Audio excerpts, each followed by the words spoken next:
Now India has its own digital rupee.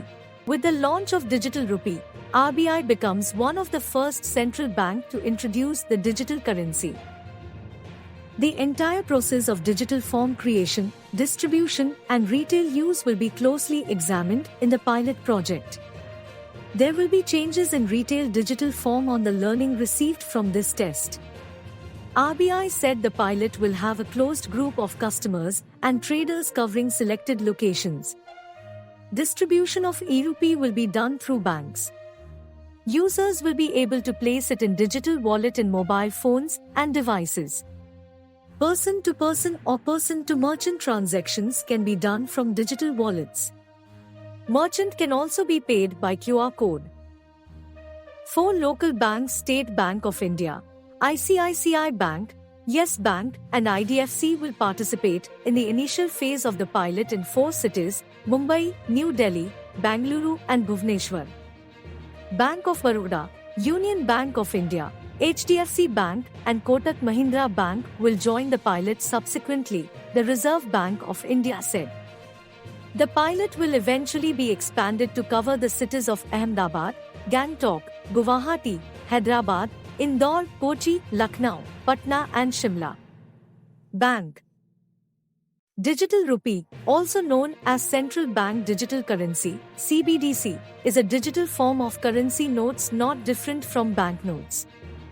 The digital rupee is pegged with a fixed exchange rate to Indian currency, which means the Indian currency and digital rupee will have the same valuation, i.e., rupees 1 is equal. Like other cryptocurrencies which are decentralized, the digital rupee will be regulated and centralized by Reserve Bank of India, RBI.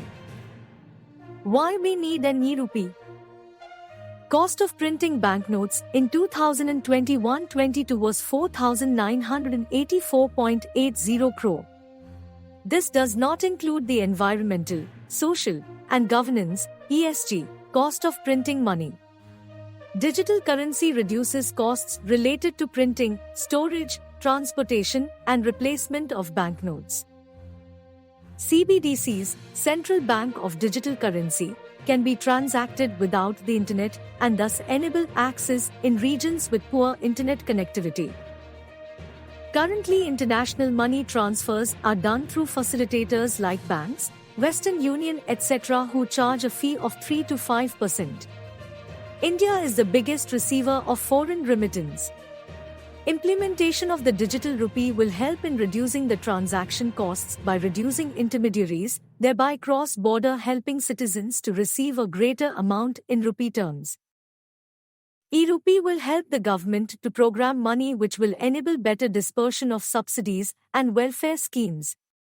For example, if 2,000 rupees is transferred to a farmer to purchase farm inputs, programmable digital rupee will ensure that the money is spent only for the programmability designated use and not spent in an unintended way. This will ensure better implementation of welfare schemes.